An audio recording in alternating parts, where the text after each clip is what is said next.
Olá, pessoal, tudo bem com vocês? Para quem ainda não me conhece, meu nome é Fernanda Queiroga, sou especialista em Direito Administrativo e hoje vamos conhecer as causas que justificam a recomposição do equilíbrio econômico-financeiro.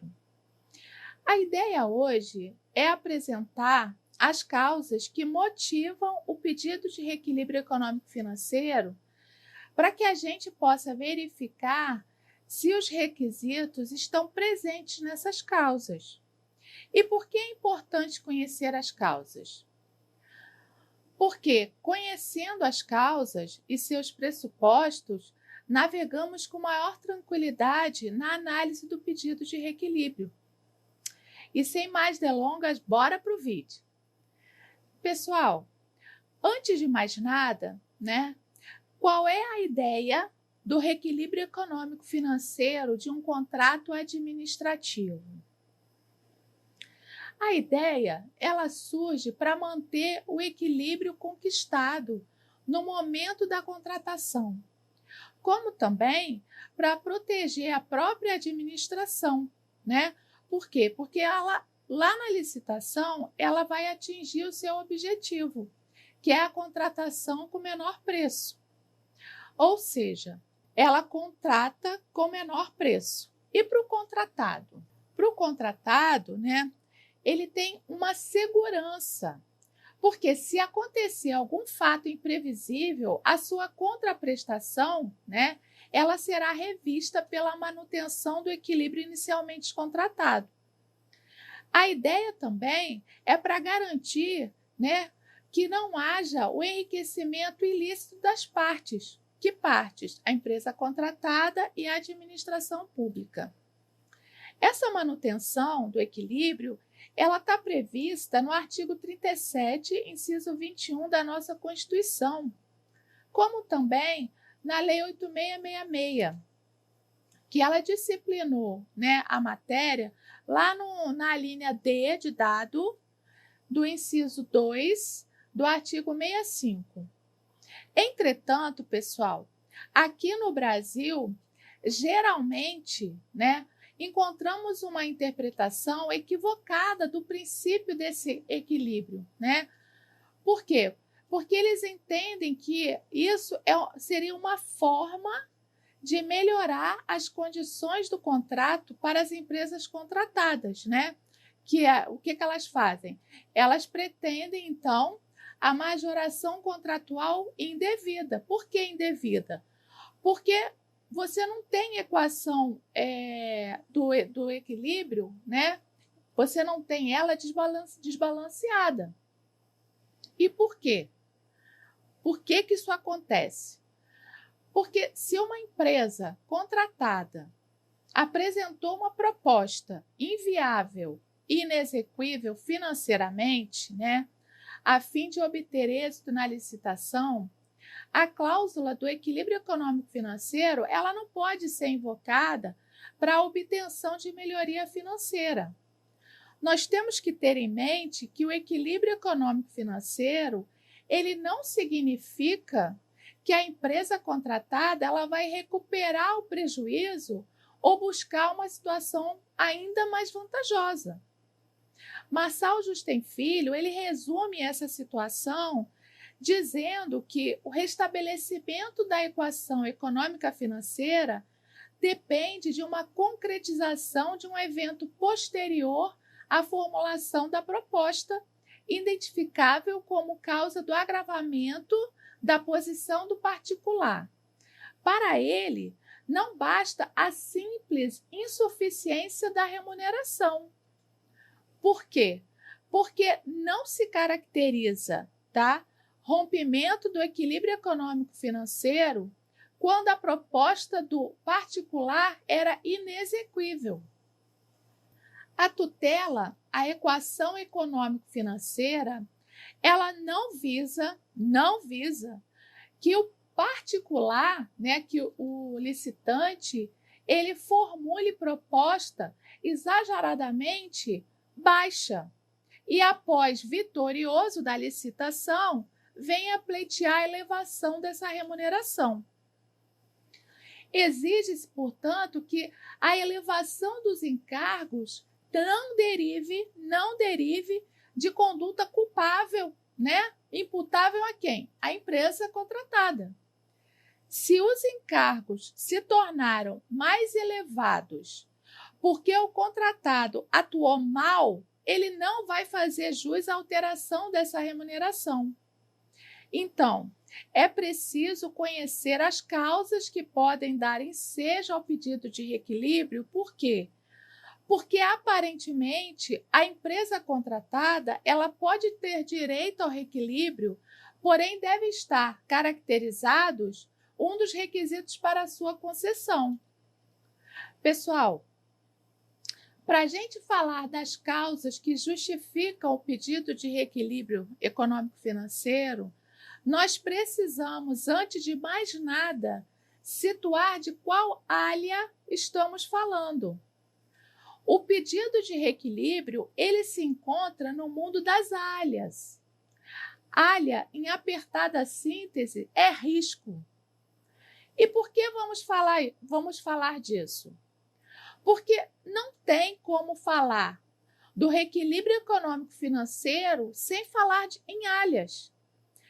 Pelo simples fato de que não é qualquer desequilíbrio na equação econômica financeira que vai dar ensejo à alteração do contrato administrativo. Uma vez que existem riscos que são suportados pelo contratado, são os chamados riscos econômicos, inerentes a qualquer atividade, ou também conhecido como risco empresarial. Esse tipo de risco, que corresponde à alha ordinária, por quê? Porque ele constitui um risco, um encargo previsível e, consequentemente, suportável. Ele não serve de base para a teoria da imprevisão. E por quê? Porque ele é considerado como um ônus da contratação, tá? Nesse tipo de alha estão inseridos o reajustamento e a repactuação. Então, somente a alha extraordinária poderá ensejar a revisão do contrato, desde que presente os requisitos. O nosso foco hoje é na alha econômica extraordinária, que é um evento ligado a fatos supervenientes, imprevistos ao risco do empreendimento, oriundo de um fato novo. Guardem isso. A alha extraordinária, ela não se confunde com os riscos ordinários, pois estes são inerentes à atuação da empresa contratada. Nós estamos falando de riscos de natureza extraordinária, excedente aos riscos normais admitidos pela natureza do negócio. Detalhe: esses motivos, eles possuem duas facetas.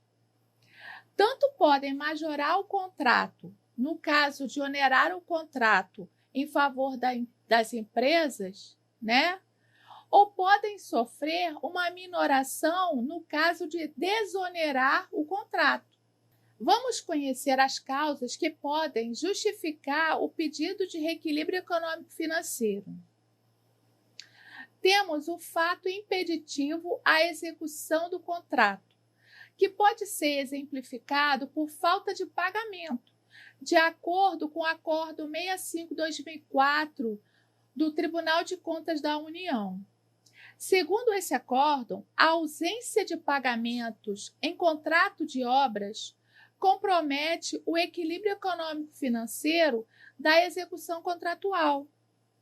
Temos ainda o Acórdão 2368 de 2006, também do plenário do Tribunal de Contas, né, que entende que a falta de liberação de área para execução do objeto, como jazidas de material e canteiro de obras, é um impeditivo à execução do objeto contratual pela administração.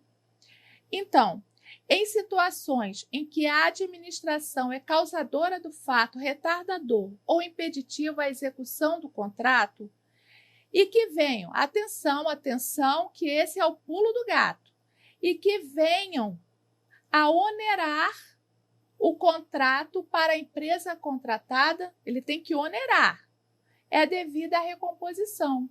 Ou seja, não basta somente a existência do fato retardador ou impeditivo à execução do contrato. É necessário que tal evento tenha onerado o contrato. Nós temos o fato do príncipe, que corresponde à alteração na legislação tributária. Esse assunto, gente, ele não é tão tranquilo como muitos pensam. Por quê? Porque ele envolve o sistema tributário, que ao longo do tempo, ele vem sofrendo várias alterações, vários complementos e remendos. Por isso, é importante que a análise das solicitações de recomposição da equação econômica financeira, ela deve ser feita com prudência. E por quê? Porque cada caso deve ser analisado em particular. Cada tributo deve ser analisado em função do seu impacto em nível geral da sociedade e no contrato administrativo em especial. Pessoal, a aplicação do fato do príncipe, ela deve ser analisada com cautela, porque precisamos verificar o vínculo direto entre o encargo e a prestação. Para clarear essa situação, nada melhor do que um exemplo, não é mesmo? O Tribunal de Justiça de São Paulo, ele proferiu uma sentença indeferindo o pedido da empresa em razão da ocorrência do fato do príncipe, né? O Tribunal de Justiça de São Paulo, ele analisou o caso de uma empresa, tá, que ingressou com uma ação de cobrança alegando, né, desequilíbrio econômico financeiro em razão de quê? Em razão da elevação de preço de mercado, no caso, variação de preços combustíveis, devido à majoração de encargos tributários, o fato do príncipe. Na sentença, o magistrado ele destacou, né, que não houve alteração do desequilíbrio econômico financeiro. Por quê? Porque o aumento do combustível, né, não é um fato imprevisível e inevitável, porque ele acontece algumas vezes por ano. Ele ressaltou também que não foi verificada nenhuma das hipóteses, né, elencadas lá no artigo 65, inciso 2, a linha D de dado da 8666. A sentença registrou também que o aumento de preços de combustíveis se tratava de mera variação de preços do mercado. Portanto, né, fato previsível por ser o quê? Ocorrência comum, pertencente à área ordinária ou empresarial presente em qualquer tipo de negócio. Percebam, a princípio, se não analisássemos com calma esse caso que acabei de relatar, que fala da ocorrência do fato do príncipe, poderíamos cometer o equívoco de conceder. E por quê? Porque geralmente não é feita uma análise aprimorada do motivo alegado como causador do desequilíbrio contratual, né? A verificação dessa majoração de encargos tributários, ela deve ser feita no caso concreto. Agora, pensemos em uma empresa que foi contratada para fornecer certo medicamento importado a um hospital. E no decorrer, né, da execução do contrato, a importação desse produto teve sua alíquota triplicada. Gente, esse evento trouxe um rompimento das condições pactuadas inicialmente. e deve ser objeto de negociação entre as partes, né? Para quê? Para que o equilíbrio desse contrato volte a ser estabelecido. E qual a diferença básica entre esses dois casos que eu acabei de falar? No primeiro caso, a majoração da alíquota dos preços combustíveis, ela não foi tipificada como uma causa capaz de alterar as modificações iniciais do contrato. Por quê? Porque a empresa contratada, ela já sabia de antemão que essa majoração, né, da alíquota, ela ocorria várias vezes ao ano. Em contrapartida, no segundo caso, a majoração do imposto de importação daquele medicamento foi um fato imprevisível ao contrato, sendo devida à sua recomposição. Temos também os fatos previsíveis, porém de consequências incalculáveis. Esse argumento, gente, ele é muito usado pelas empresas para se beneficiarem de uma recomposição de equilíbrio econômico-financeiro que muitas vezes é indevido. O doutrinador Jacobi, ele diz que não deve o gestor conceder o reequilíbrio confiando apenas nos dados apresentados pela empresa contratada. Ao contrário, o gestor, ele tem o dever de verificar item por item a compatibilidade e veracidade da informação apresentada. Ele deve ficar atento aos pleitos de reequilíbrio que, por vezes, são mascarados por licitantes não idôneos, que fazem da licitação uma aventura, porque cotam preços inexequíveis, almejando, no futuro, um deferimento de reequilíbrio de preços. E como as empresas costumam fazer esse pedido? Normalmente, as empresas argumentam que os preços sofreram aumentos bem maiores que os índices previstos para o reajustamento normal dos contratos, aquele que ocorre de 12 em 12 meses. E que isto seria um fato previsível, porém seria impossível o cálculo dessa majoração extraordinária. Caso vocês se deparem com uma alegação desse tipo, é possível confirmar ou desmontar essa tese, tá? Utilizando uma metodologia para verificar o comportamento dos preços de mercado dos insumos ditos desequilibrados pelas empresas, né? Como você faz isso? Você vai pegar em anos sobrepostos ao da celebração do contrato. Desse jeito, é possível estimar a taxa de variação dos preços no período que antecedeu a assinatura do contrato e projetá-la para os meses subsequentes, com previsibilidade para períodos futuros. Com essa previsão, nós chegamos ao resultado da comparação com as taxas verificadas na realidade, né? E, por fim, se houve ou não a majoração extraordinária desses preços. Então, com essa previsão, nós podemos comprovar em grande parte das solicitações de recomposição da equação econômica financeira do contrato que as majorações de preços são plenamente calculáveis.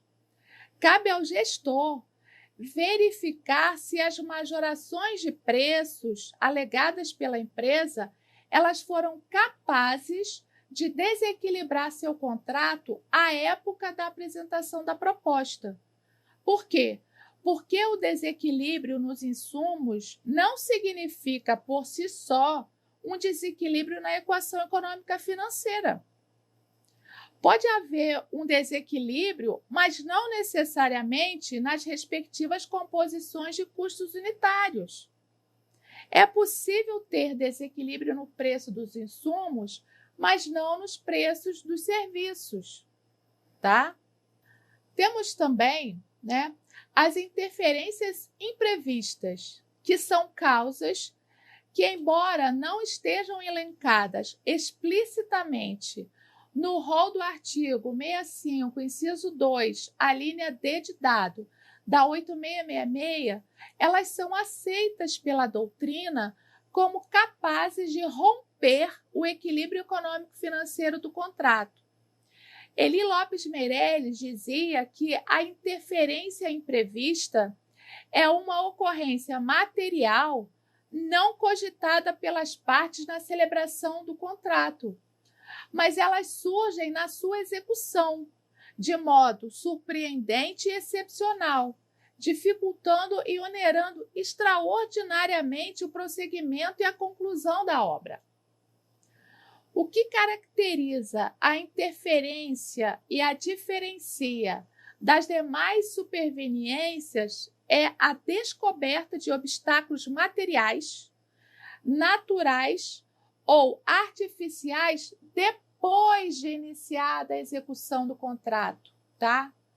Embora sua existência seja anterior ao ajuste, ela só foi revelada através das obras ou dos serviços em andamento, em razão, talvez, omissão nas sondagens ou sua imprevisibilidade para o local, né, nas circunstâncias comuns lá do trabalho.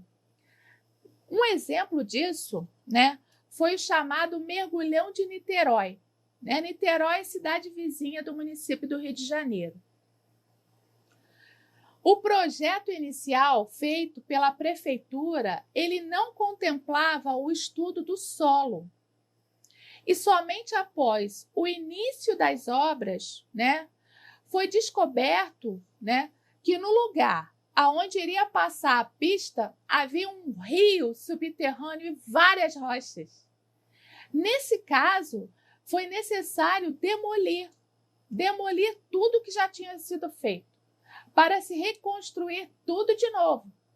E isso configurou uma interferência imprevista. Causa possível para quê? Para a revisão do contrato. Temos como motivo para pleitear o reequilíbrio também o caso fortuito e a força maior. Tanto o caso fortuito ou a força maior, eles são fatos jurídicos extraordinários, sendo que o primeiro humano e o segundo natural, que geram obstáculos intransponíveis ao cumprimento do contrato. Nós dizemos que esses fatos eles são eventos naturais, mas também podem ser eventos sociais, tais como greves ou provocados pelo homem, como as manifestações. A princípio, as suas consequências elas são as mesmas, tanto para o caso fortuito como para a força maior. E qual é? A exclusão da responsabilidade civil. Mas atenção, devemos somar aos eventos do caso fortuito e força maior o fato de não ter sido provocado pela empresa contratada. O raciocínio é simples. Se a empresa contratada deu causa ao acontecimento, ela não pode invocar em seu benefício a excludente legal. Então, ela não vai poder usar isso como causa para o pedido de reequilíbrio, tá? Olha que interessante. Suponha que uma determinada empresa ela seja responsável pela compra, preparo e distribuição de alimentos para hospitais, escolas e presídios. Porém, ela não conseguiu executar esse contrato. Por quê? Porque teve um incêndio nas suas instalações. Se a empresa ela não contribuiu dolosa ou culposamente para o evento danoso, para o incêndio, é possível afirmar que houve um caso fortuito ou uma força maior. Vamos lá. Seria um caso fortuito se o incêndio tivesse sido provocado pelo homem, como, por exemplo, algum concorrente insatisfeito. Agora, Se ele resultasse de um evento natural, por exemplo, um raio, seria uma força maior. Vejam, em ambas as situações, haveria a incidência da excludente do nexo causal, e a empresa não poderia ser responsabilizada por nada, uma vez que ela não contribuiu para o evento. Ao contrário, se a empresa contratada ateou fogo ao seu estabelecimento ou negligenciou com as cautelas necessárias para o seu combate, nesse caso, a empresa poderá ter agido, ou de forma dolosa no primeiro caso, quando ela ateou fogo, ou culposa no segundo caso, quando ela negligenciou. Nesse caso, seja dolosa ou culposamente, a empresa não seria beneficiada pela excludente de nexo causal. E seu pedido de revisão, com base no caso fortuito na força maior, seria indeferido. Uma causa, gente, muito utilizada no pedido de reequilíbrio é a alteração na legislação trabalhista, e dissídios coletivos. Pessoal, nem sempre essa causa ela pode seguir a linha da recomposição. Sabe por quê? Porque a jurisprudência do Tribunal de Contas, ela vem entendendo que não pode ser invocada a teoria da imprevisão em aumentos salariais em razão do dissídio coletivo.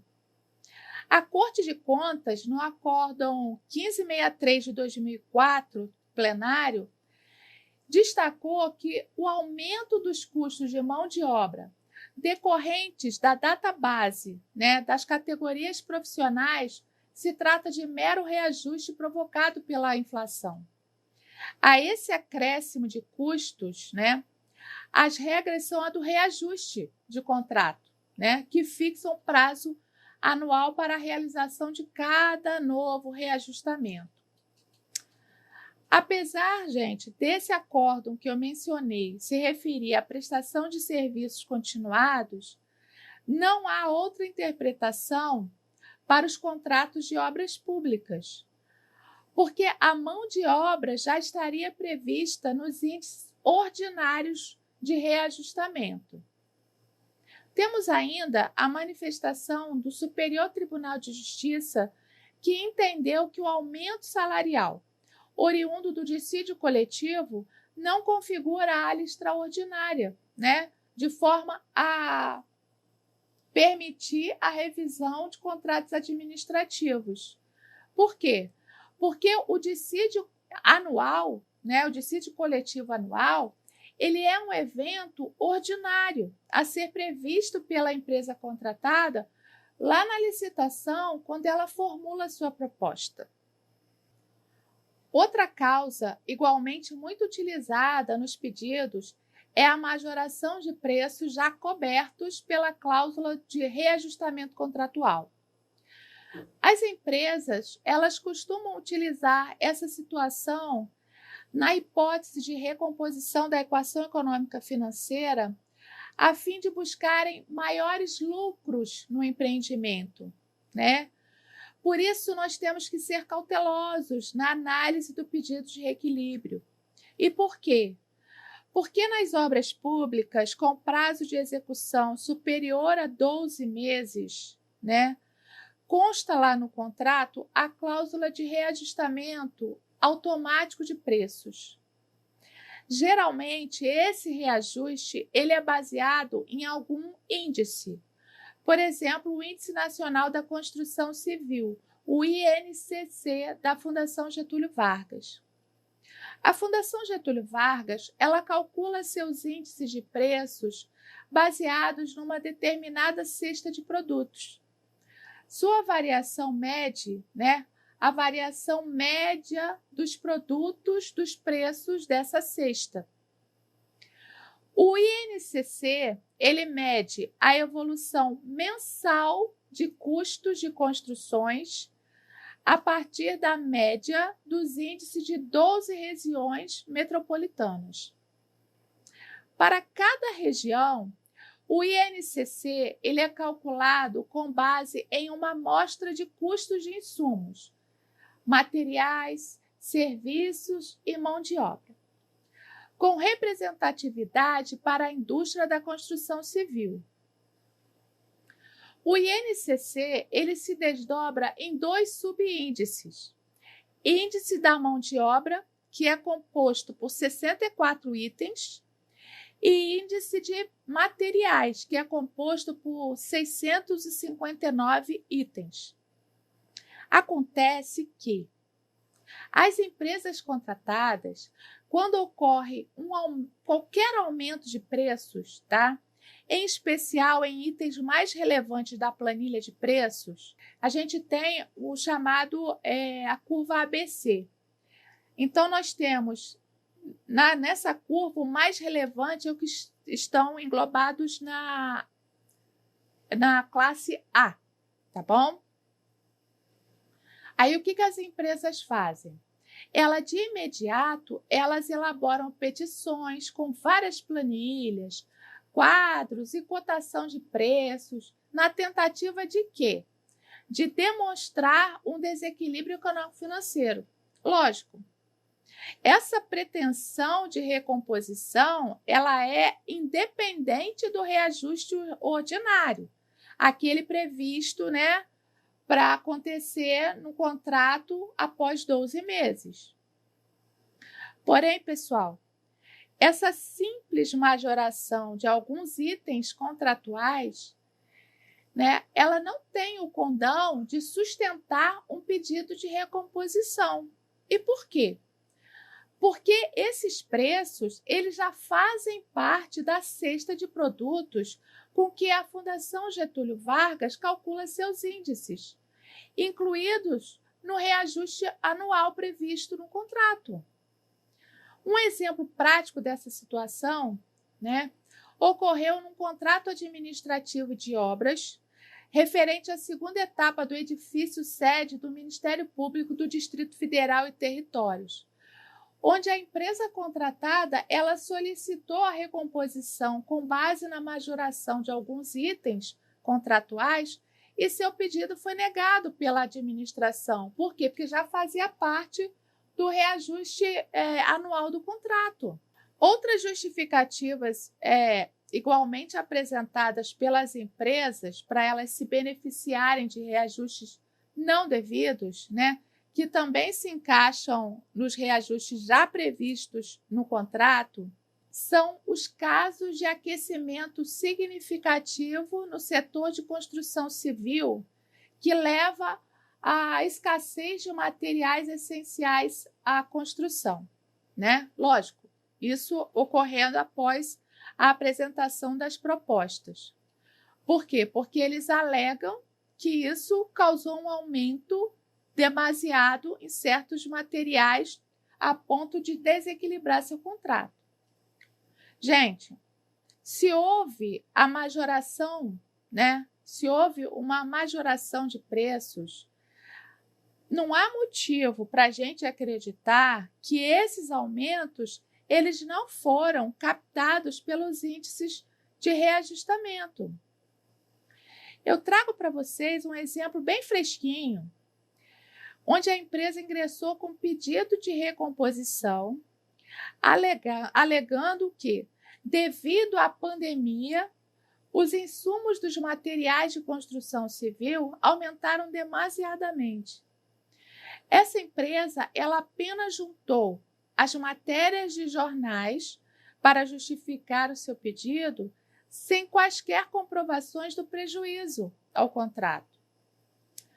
A administração ela entendeu que os itens que ela estava reclamando seriam reajustados pelo índice devido, né, de reajustamento, e por isso indeferiu seu pedido de recomposição. Outra causa bastante recorrente que eu ouso dizer, né, reiterado em 100% dos pedidos de reequilíbrio já analisados, é a alteração do prazo de execução da obra. É comum que todas as empresas que celebram termos aditivos de prorrogação de prazo aleguem que seu contrato está desequilibrado.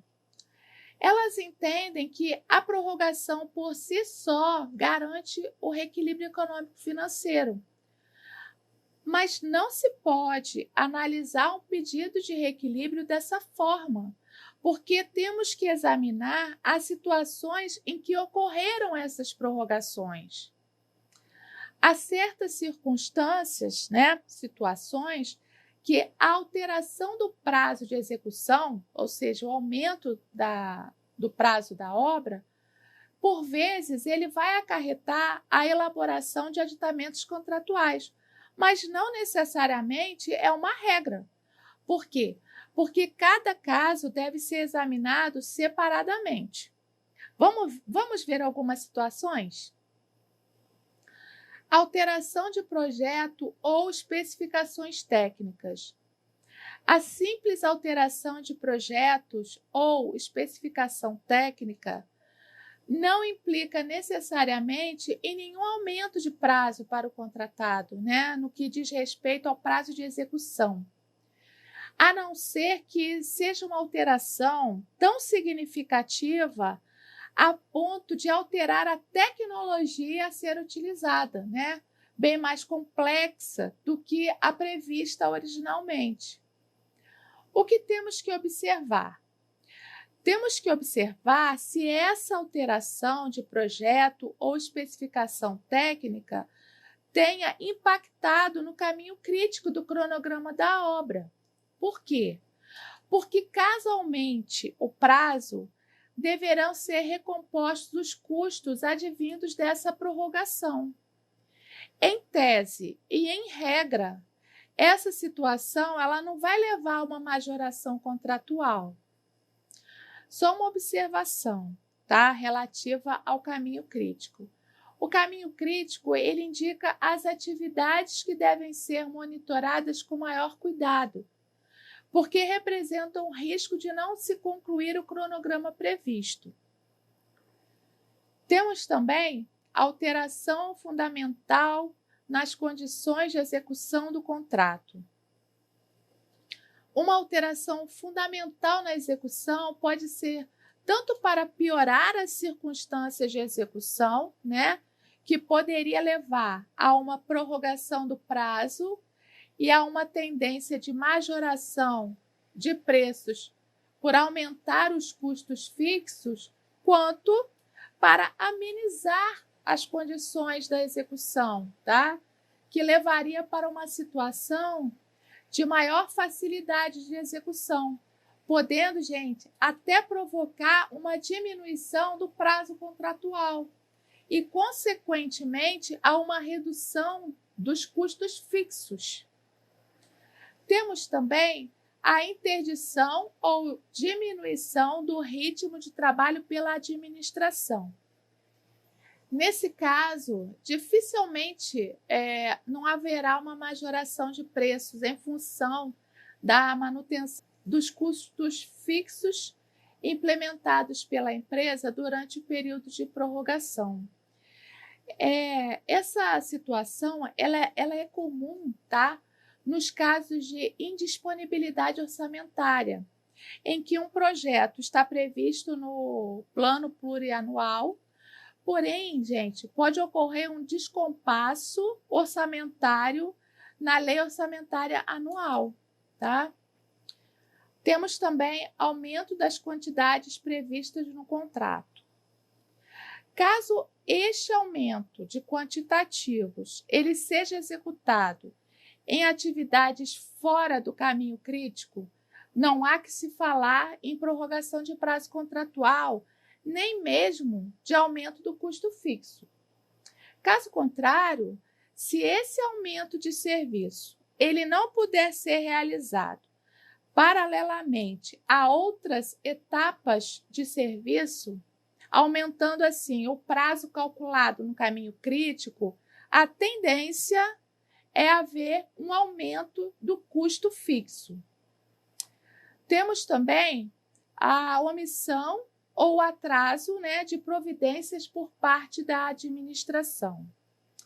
Nessas hipóteses estão os atrasos de pagamento, a falta de disponibilidade da área onde será construída a obra, a falta de algum projeto essencial ao prosseguimento da obra, dentre outros. Nessas situações, havendo comprovação dos prejuízos, a administração ela poderá recompor um eventual acréscimo de custos ao contratado. Então, pessoal, em termos gerais, será preciso examinar em cada caso se houve ou não um desequilíbrio econômico-financeiro do contrato. Geralmente, havendo uma comprovação de que foi causado pela administração, pode haver a recomposição. Porém, nem toda alteração nos projetos, vai proporcionar uma prorrogação de prazo. Essencialmente, nós temos 3 hipóteses possíveis como causa de prorrogação de prazo. Por culpa do contratado, por culpa da administração ou por culpa de terceiros. O Acórdão 1302 de 2013 da Corte de Contas definiu com clareza essa questão bem polêmica na gestão de contratos, dizendo que, por culpa da administração, nós temos prorrogação de prazo e aditivo para recompor a equação econômica financeira. Por culpa da empresa contratada, ocorre a prorrogação de prazo, mas sem aditamento ao valor de contrato, com a aplicação das sanções previstas no contrato. E por culpa de terceiros, ocorre a prorrogação de prazo e aditivo para recompor a equação econômica financeira. Lembrem, em todos esses casos, o que deve ser analisado é o impacto no custo do contrato para a empresa contratada. Se houve ou não impacto nesse contrato. Além de identificar a causa do atraso na obra, se por culpa do contratado, se por culpa da administração ou de terceiros. Outro ponto importante que posso destacar para vocês é que a mera variação de preços de um único insumo ou serviço, ele não autoriza o realinhamento de preços. Por quê? Porque o desequilíbrio ele deve ser analisado sobre a variação global de preços contratados com os praticados no mercado. Esse é o entendimento do Tribunal de Contas, exarado no Acórdão 3024 de 2013, que diz que o desequilíbrio econômico-financeiro do contrato não pode ser constatado a partir da variação de preço de apenas um serviço ou um insumo, devendo, ao contrário, resultar de um exame global da variação de preços de todos os itens da avença, do acordo. Pessoal, não devemos confundir a figura da revisão de preços com o reajuste ou a repactuação, O reajuste e a repactuação estão na área ordinária, podendo ser concedidas somente após o decurso de 1 ano, a contar da apresentação da proposta ou do orçamento a que ela se referir. A revisão, ela pode ser solicitada a qualquer tempo, desde que ocorra algo imprevisível ou previsível, mas de consequências incalculáveis, e que tenha abalado a relação inicialmente estipulada. Gente, na revisão, não existe nenhum índice ou outra forma de indexação. É necessário também a comprovação efetiva do dano, do prejuízo. Bom, já que falamos das causas que justificam um pedido de reequilíbrio econômico-financeiro, quais seriam, então, as causas que não justificam o reequilíbrio econômico-financeiro?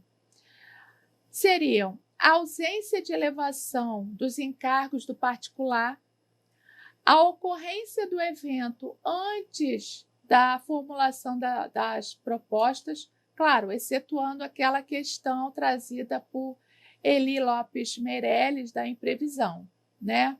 Que ali acontece no decorrer. A ausência de vínculo de causalidade entre o evento ocorrido e a majoração dos encargos do contratado, ou seja, a ausência de nexo causal, a culpa do contratado pela majoração dos seus encargos e a simples majoração de preços já cobertos pela cláusula do reajuste anual do contrato.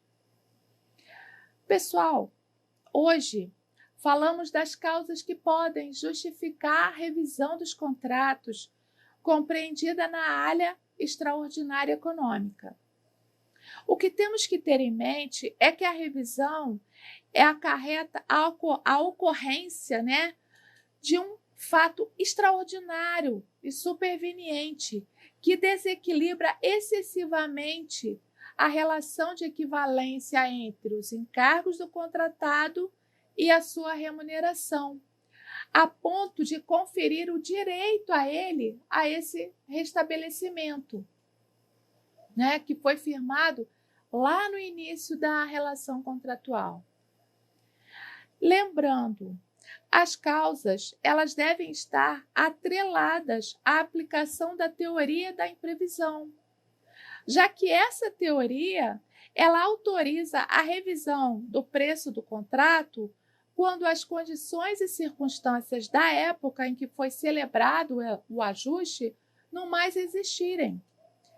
Ou seja, modificadas tais condições ou constatado que as premissas que fundamentaram a contratação deixaram de existir, né, por circunstâncias supervenientes e imprevisíveis, justifica-se a adequação contratual.